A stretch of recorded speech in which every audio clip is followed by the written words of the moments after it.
Kamusta? Magandang araw! Nandito na naman tayo upang mag-aral ng math. Ang pag-aaralan natin ngayon ay tungkol sa multiplication of integers. Ang pag-multiply ng integers ay katulad ng pag-multiply ng whole numbers. Dinagdagan lang natin ito ng mga rules governing the signs of the numbers. Kapag nagmumultiply tayo ng mga integers, sinusunod natin ang mga rules na ito. Una, kapag nagmultiply tayo ng mga integers na mayroong parehas na sign, ang sagot ay laging positive. Kapag naman nagmultiply tayo ng integers kung saan ang sign nila ay magkaiba, ang sagot ay laging negative. Let's have some examples. Yung mga example na ito ay magkakaparehas sila ng sign.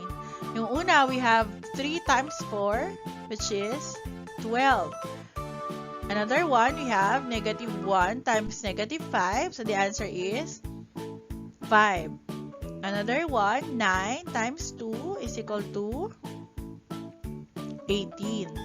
So again, kapag magkaparehas ng sign, the answer is always positive.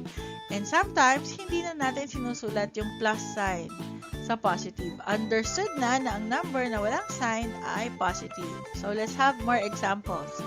We have negative 7 times negative 4 equals 28. And then we also have positive 6 times 8 is 48.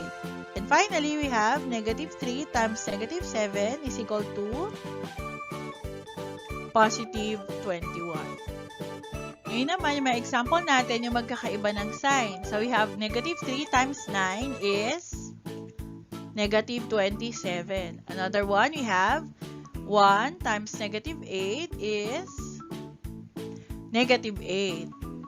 Then we have negative 5 times 6 is negative 30. Again, kapag magkaiba ng sign at minultiply natin, the answer is always negative. Let's have some more examples. We have 8 times negative 4 equals negative 32.